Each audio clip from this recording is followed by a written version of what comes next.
I spent 24 hours shiny hunting in Pokemon Scarlet Violet and ended up finding so many shiny Pokemon. Here's how it all went down.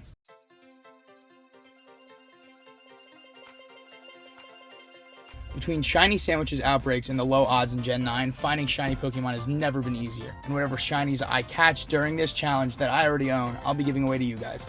So make sure to stay tuned. So I started my timer and off I went. The first Pokemon I decided to hunt was Fortress, as it is such a cool shiny. But right off the bat I ran into some bad luck. Finally, around after 2 hours, the gold bug was mine.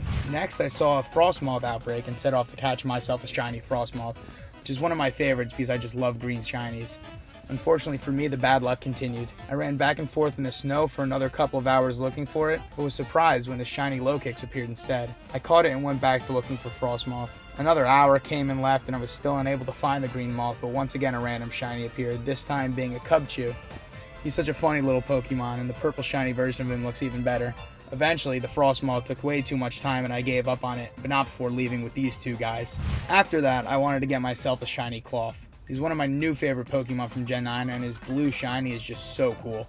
So I went to the desert, made myself an encounter level 2 sandwich, and started hunting. After around 45 minutes of running up and down this mountain, I once again found a different shiny. This time it was a Knackley. You'll see throughout this video it was a common theme for me during this challenge. I kept finding shinies that were different than the ones I was actually hunting. Klawf took too much time and eventually I gave up on it too to go look for other shinies. It's actually crazy the bad luck during outbreaks I had in the beginning of the challenge, as next I spent 2 to 3 hours looking for a green Wingull that never came. However, just like before, I ran into some unexpected shinies. This Wattrel was pretty hard to spot, as its shiny is only slightly different than the original color, but nevertheless still a pretty cool one. Afterwards, when I was swimming around resetting the Wingulls, I accidentally ran into an Arrokuda in the water and was so surprised when the encounter started and I heard a sparkle. I had no idea what the shiny looked like and was so lucky to encounter it. Unfortunately, like the Frostmoth, I spent way too much time looking for the Wingull and gave up, but once again finding 2 shinies before I did. It was around this time I decided to use the Masuda method to hatch some eggs to hunt for starters while I ran around the outbreaks. I bred all 3 Paldean starters as well as Charmander and Froakie and just hoped to get one of them. With my box full of eggs and ready to go, I decided to have another go at a Frostmoth outbreak I found and hopefully find it this time. While I did spend another few hours once again having no luck finding Frostmoth, this happened. I was so hyped to get a shiny starter as I tried for so long to get one before I did this challenge but never had any luck. This was definitely one of my favorite shinies I found during this challenge. After I got my shiny Sprigatito, I decided to head to Area 0 to find a shiny Great Tusk. If you didn't know, there's this great spot right down the way to the right from Research Station 4 to find them. All you need is a Fighting Encounter 2 sandwich. Once again though, luck wasn't in my favor. The one downside of this hunting spot is that new Pokemon spawn and immediately despawn while you run away. And unfortunately for me, a shiny Fluttermane appeared and then immediately disappeared, which continued my string of bad luck. After giving up on multiple hunts, at this point I was around halfway into the challenge, and my luck started to change. In around 3 to 4 hours, I found a bunch of shinies, starting off with this Sylveon, which took me less than 10 minutes to find. I was literally still on my way to defeating 60 of them in the outbreak when this guy appeared. Just look how cool Sylveon's shiny is. I love the blue. Next, I went to a Mareanie outbreak, which did take me a long time, around an hour and a half, but I finally got the cool pink little guy. My stretch of good luck continued, finding a shiny Dundoza about 30 minutes into hunting him. Dundoza was one of my top targets for this challenge, and one of my favorite new Gen 9 Pokemon shinies. The yellow is just so cool. I went to get a pink Quillfish next, and while looking for him, ran into this shiny Love Disc, which I didn't even realize had such a cool yellow shiny. A little while afterwards, I found the shiny Quillfish, and then set off to the desert to hunt for a shiny Larvesta, which also appeared around 30 minutes. I was on a roll.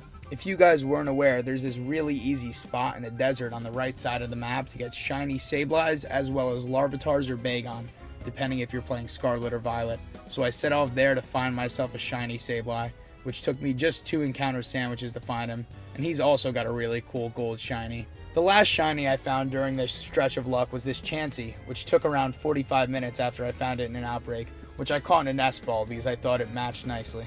However, this was the end of my good luck, as after I caught this Chansey, around 6 hours of my footage corrupted. In these 6 hours, I spent the first couple looking for a shiny Salazzle, and found it, but not before running into a shiny Mukahita, which funny enough was the first shiny Pokemon I ever found back in Emerald. After that, I found a shiny Toxtricity in literally 15 minutes during an outbreak, but then had the worst experience of the challenge. I spent 3 to 4 hours looking for a Slowbro in an outbreak with no luck, but I did come across a shiny Goomy in the process. With around 4 hours left in the challenge, I found an Osprother outbreak, which I wanted to hunt for because it has a really cool black shiny.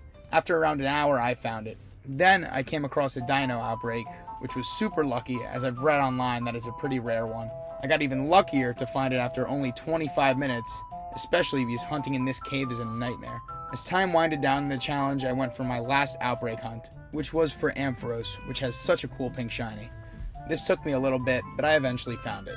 After this hunt, I checked the time, and I only had around an hour and 45 minutes left, and I wanted to hunt for one of the Pokemon I'd previously given up on to get some redemption. So I decided on Klawf, because he's one of my favorite new Gen 9 Pokemon and one of my favorite new shinies, as I previously mentioned. I made myself a Sparkling Power 3 sandwich, and it was time to get my revenge. Or so I thought. My first sandwich ended with no luck, so I reset my game not to waste any Herba Mystica and made another, and then another, and another. At this point, there was around 15 minutes left, and I set off on the last hunt of the challenge, and almost immediately ran into another shiny Knackley, which I was happy about as it gave me something to give away to you guys. As time dwindled down, I kept resetting the Klawf spawns, and finally found the blue crab with literally a little bit over 3 minutes left in the challenge, which I was so happy about. I finally got the Klawf I'd been looking for all this time, and then the timer ran out. However, I wasn't finished. As the timer ran out and I finished up the challenge, I noticed I had an Umbreon outbreak, which I had been resetting for the entire time to try to find. Not only is Umbreon one of my favorite Pokemon, but probably my favorite shiny, and I just had to get him to cap off the video. I spent a while looking for him in this cave, which was so annoying because so many Umbreon would spawn inside of the rocks and I'd have to awkwardly move my camera angle around to check spawns, but thank goodness I did because I found my favorite shiny trapped in a rock. I caught it to finish off the challenge and was super happy with how my results went, which you could see here I almost filled up an entire box. Oh, and I felt bad only giving away a Knackley, so I went back to where I found the shiny Sableye and caught a shiny Larvitar for you guys. So if you guys enjoyed the video and want this shiny Knackley or a shiny Larvitar, make sure to like, subscribe, and comment your favorite shiny Pokemon, and I'll pick 2 of you and give you these shinies. Also, if you have any requests or challenges for future videos, make sure to drop them in the comments below. See you next time.